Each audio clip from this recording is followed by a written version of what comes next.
të famshme, vajza të famshme ose jo të famshme, të cilën kanë bërë një foto të ngjashme. Kështu që është shumë e vështirë për të dhënë të drejtë. Kush ka kopjuar kë? Mund të ketë kopjuar Egli Xhenetan apo Xheneta Eglin. E rëndësishme është që të dyja vajzat, me sa duket, më shumë se sa për të shkuar drejt themelit, për gjetur se kush ka kopjuar kë, kanë përshtypjen se kanë inate të vogla mes njëra tjetrës dhe kanë bërë pikërisht këtë gjë për të shkuar thellë më thellë dhe për t'i hedhur publikut grimca të vogla pikante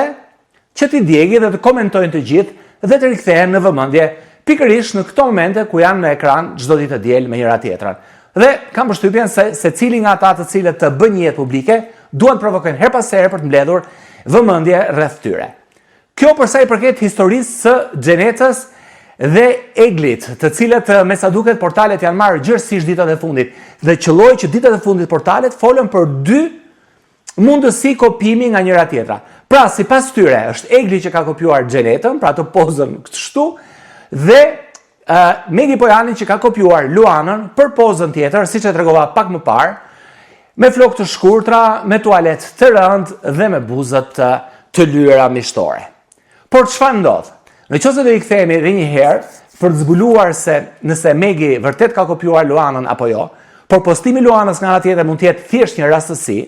e ka gjetur foton aty, ka pëlqyer dhe ka hedhur, po hajde thuaj njerëzve që duan her pas here një bif mes personazheve nga më të famshëm të ekranit, siç është Luana apo dhe Megi Pojani. Çështja në rastin konkret është se në qoftë se dy fotot e